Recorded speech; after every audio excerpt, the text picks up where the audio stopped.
Osomafuo, how are you? I'm fine, thank you. Osomafuo, before I proceed with my questions, I would like to ask you, who is man? Well, this question is a very tricky question. Okay, man is a composition of three elements. Why will I say so? We have the spirit, of which I call the energy. Then we also have the soul, of which I call the skeletal part of human being. Then we have the flesh, which is the body. This forms a man. But in most cases, people think the soul is the same as the spirit. No, the soul is not the same as the spirit. You see, the word is soul, comes out of the word solid. You see, soul comes out of the word solid. That is the solid part of human body. That is the skeleton, the bones. You see, this is what is called soul. Because in many cases, when people try to define the word soul, they still go into the spirit, which is very different. The spirit is the energy. The energy that energizes the bones, that is the skeleton, and the flesh that has been formed to act. You see, so man is a composition of flesh, which is the body, okay, and also the skeleton, which is the soul, okay, and the energy, which I call the fire. You see, in Hebrew, we will call it Oja. Oh, okay. You see, so it is the fire that enters the body, which is the energy that energizes the skeleton and the flesh to act. So this is what is called human being. Osomafuo, please, you made mention of fire which enters the body. So I would like to ask, where from this fire which will enter the human body? Can you please explain that to us, please? Yes, of course. You see, when we talk about fire, you see, in the Hebrews history, there was a time a man they called Moses, but I call him Mosi. He saw a fire burning in a bush, of which that fire, the bush was not burning, but the fire, the flame was still there. And that same fire is me and you who sit down here. And that is what I call the energy. And also others call it spirit. You see, in most cases, in our villages and things like that, we say people are possessed with witchcraft. And in most cases, you will see in the night, the witchcraft is like a fire. That is the energy. So it's the same as the energy, what people call God.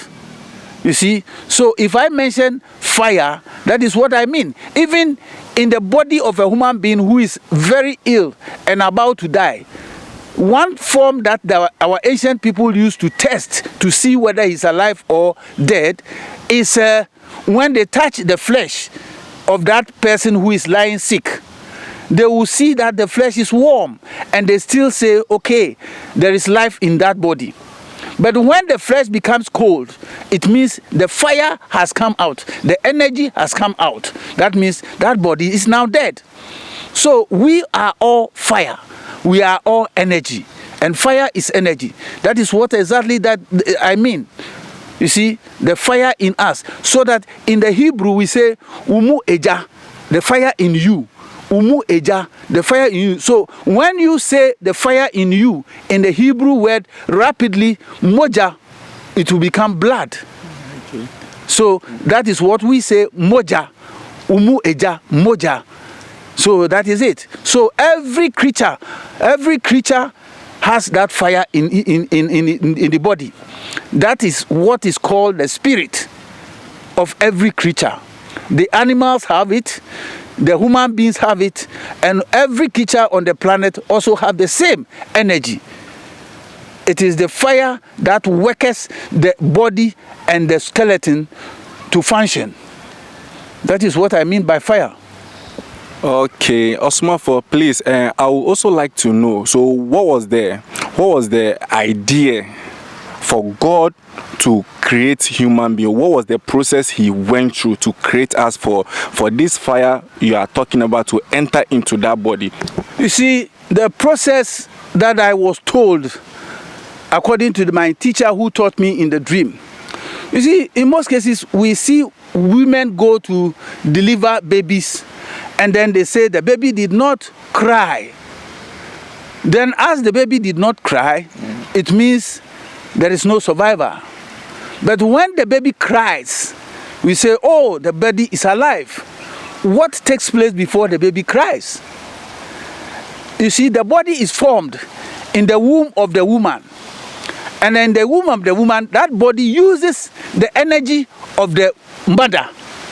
Some people will doubt me, but I want to let them understand that in our African society, when somebody even dies, the spirit of that somebody who has died can still enter another person and then retell what actually happened to that spirit, that body, before he departed from it. So the baby in the womb takes over the spirit of the mother to operate in the womb of the mother. But when the body comes out, the body must get its own energy. Okay. So the energies who couldn't qualify to go to their residence where they fell from, they are in the air, roaming about. It's just because we don't see them with our eyes, so we call it air. You understand? We don't see them, so we call it air. But there are so many energies in the air. And every energy that is there is looking for a body to enter, to come and start operating on the planet Earth. So in the process of the woman delivering that baby, all the energies are struggling, and the one which will enter, the penetration of the energy causes the body to get a shock. That is why the body cries. You understand? That is what makes the body cry. Because the entering of the energy gives the body a shock. So the baby will cry. That means it has got life in it. Without the energy, there is no life in the body. So that is the process. Okay, thank you very much. You know, according to the scripture, that is Genesis chapter 2 verse 7, it says, "Then the Lord God formed man from the dust of the ground and breathed into his nostrils the breath of life, and the man became a living being." But I realize the case you are telling us that we were fire. And the Bible is also talking about God forming man from the dust and breathing through his nostrils to give him life. Can you please explain that? Okay, thank you very much for this very question. It is a very good question, because a lot of people have some kind of beliefs. You see, God created man. This is a singular form. But you see, in reality, we should find out what actually took place before creation or rehabilitation started. You see, when an energy becomes faulty over there, that energy is supposed to leave, because in that spiritual realm, they see sin as an infectious disease. They see sin as an infectious disease, and therefore anything that causes anything that goes against the regulations, rules and regulations of that realm, you are not supposed to be there again. You have to come down. And therefore, the first energies that fell from the spiritual realm, there was no earth on this particular planet, okay, that has the gravitational force. There was water covering every place. So when that thing took place for the very first time, it was surprise to all the energies, because they have been there millions and trillions of years without any such thing. Then all of a sudden it happened like that. So it was a shock to the rest of them as their fellow fell down. So what came into their mind was, automatically, if it happens to any of us, the gravitational force will pull us down there. And therefore, what will we do? All we have to do is to have a rehabilitation center. So they took it upon themselves that they have to rehabilitate this planet that has that gravitational force. So what they did actually was to command the waters to go down. And as the waters were going down, the hilly areas that is hidden under the water was surfacing. So as everything was surfacing, the land was appearing. Okay. So it took several years when the land under the water surfaced. It took several years. It is not one day, as the scripture is saying.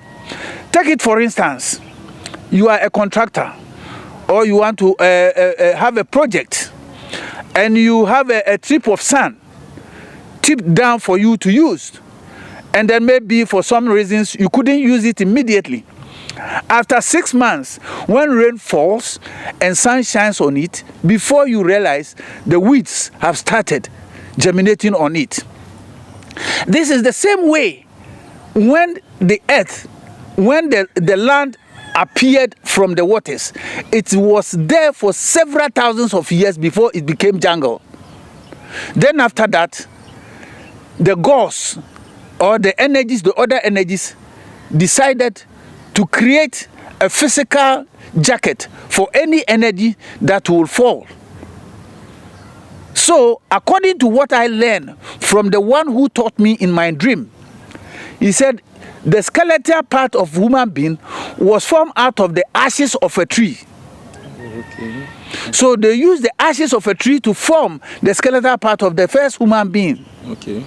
And then after that, they used the clay, the muddy clay, to mold the body so that the beauty of that creature will come out. And after that, the energy that fell enters into the body, and it energizes it to stand up and act. So that is how the whole thing happened. It is not that he breathed into his nostril. So God has been breathing into nostril for millions of people that were born on this planet. You see, every time a creature is being created or born, God has to breathe into his nostril. No, that is not the truth. The energies that fell is just like you see a star in the sky. And at one time you see that the star is falling down. What causes that star to fall down? When the star is there, it is very light and therefore able to stay. But when the star contracts, it becomes heavy. It gets weight. And the slightest weight that it will have will attract the gravitational force down here. And the gravitational force will surely bring it down. The same way, when an energy is there, the energy is very, very light. That is why in the ancient Egyptians, when a king or anybody dies, do you know how they will get to know that the energy will go up or down? No, please kindly explain. Yes, because they will put a feather on a scale and also put an object which is like a stone on the other side of the scale. So this scale will weigh, the feather will weigh than the stone. Then that will tell them that yes, that light object has justified that this energy has become light, and therefore it can ascend. You see, that is the process. But many people don't know, and they are reading many theories just to confuse many people. It is as simple as what I'm saying. You see, when an energy fall down, the energy will need a body that is a physical, because this planet is a physical planet. So everything that is here is very physical, and therefore if an energy comes here, it will need a physical structure for it to begin to retrain itself. So we are here purposely to retrain. What brought us down is what we're supposed to, train ourselves and be perfect, come out of that sin and be able to ascend back to where we come from. So many people that say we are here to worship and things like that. No. Once the worship aspect comes into your mind, you have failed totally. I'm telling you the truth. And I know people will challenge me, but I don't care about your challenge.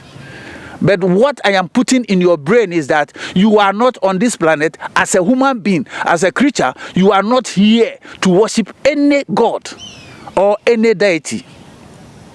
You are here to train yourself You see, once you become a human being, know that you are a fallen angel.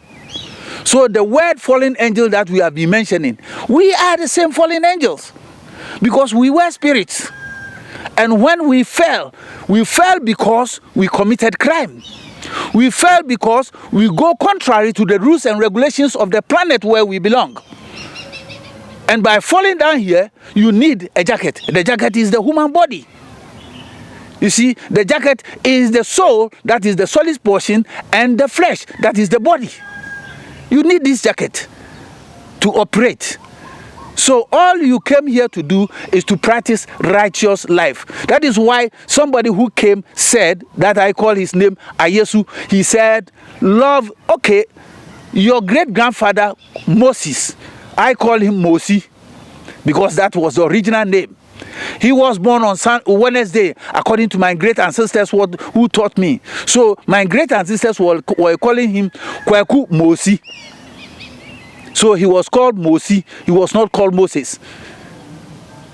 You see, that man said, if anybody commit crimes against you, if it is your hand that he cuts, you must also cut his own hand.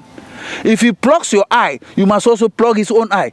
You see, he arranged that law purposely because he wants man to refrain from sin.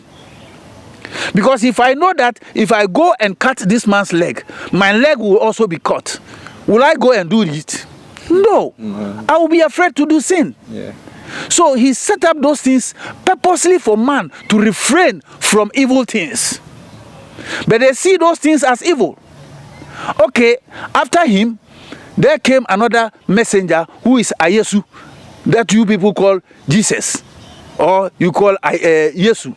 I call him Ayesu, and at another point in time, I was explain. You see, this man came and he said, okay, all the messages that Moses brought to you, that Kwaku Mosi brought to you, it is good and correct. But what will make it more perfect is love your neighbor as yourself. Because if I love you, I will never do evil against you. If I love you, I'll never think of jumping your wall to come and steal you.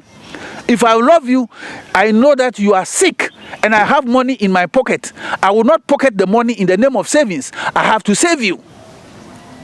If I love you and you are hungry and I have food, I won't keep it that, oh, this is the food that I have, so I will eat it the next day. No, I have to give you. I have to give it to you.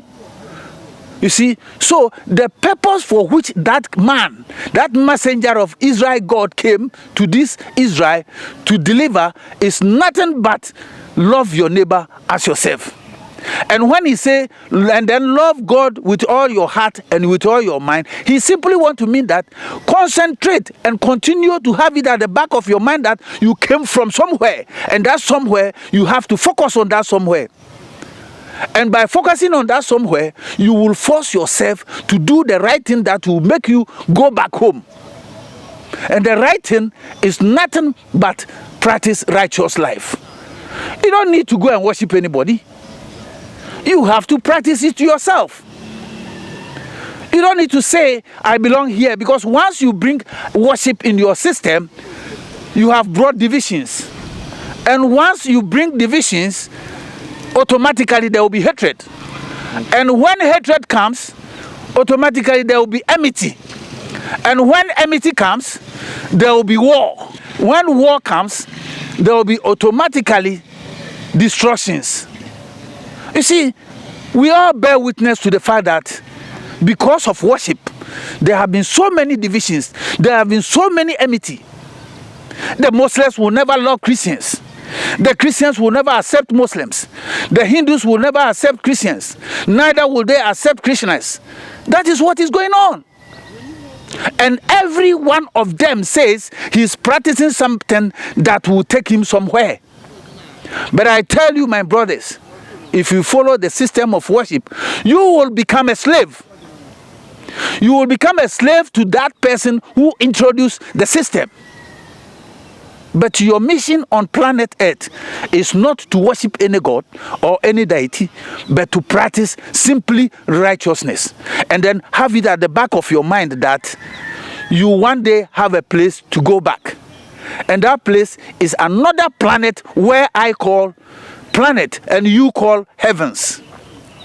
You understand?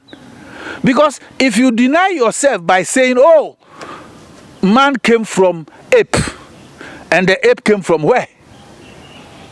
And the ape also have a life in him, which is an energy. So that energy, where did that energy that was in ape before it became man, where did that energy come from? We have to reason. You see, we have to reason and begin to understand and stop this hula balu thinking that the philosophy is here, the philosophy is there, confusing ourselves. We are not here to accept any confusion. We are simply here to understand, because we all know that death is inevitable. Anyone and everyone, whether rich or poor, will one day test it. And when the time comes, that is where you will begin to judge yourself. It is not what the Christians are saying, that there will be a master who will sit down and everybody will surround there and then he will judge everybody. No. It is one after the other, just as we came. We came individually and we will go individually. Okay. You see? And everybody will give account of himself individually. How is this account going to be given? The very moment the energy leaves the body, the account starts. Because when you leave this body, now your eyes are open. You see beyond what the human being see. You hear beyond what the human ears will hear. And therefore your eyes will be open. That is when you come out of the body, the energy will see everything. And all his deeds will be plain to it like a video. The good and the bad things he did will be played to him in 40 good days. He will experience these facts. Then after experience this fact, if the energy is still light, then the energy must ascend. It means he has qualified to go back home. But if the energy is still heavy, there is no way it can ascend. So it begins to hang in the air again, looking for another body to come back and experience and retrain itself. That is what we call reincarnation, of which many people don't believe and many people don't understand. You see, it is not about your belief, it is about the facts. It is not whether you believe it or not. The day you experience what I am saying, you will not even see me to say, Daddy, what you are saying is true. But that is a fact. You understand? If you do not practice righteous life and you begin to say, I am worshiping this, I am worshiping that, you have failed the test. Because anybody who believes in worshiping, it has already been divided. And there is hatred in him against the other sector who doesn't go according to his principles. So those who believe that they are worshiping something, they have already failed the test. But all you have to do is to practice righteous life in your home, in everywhere you are. Thank you very much.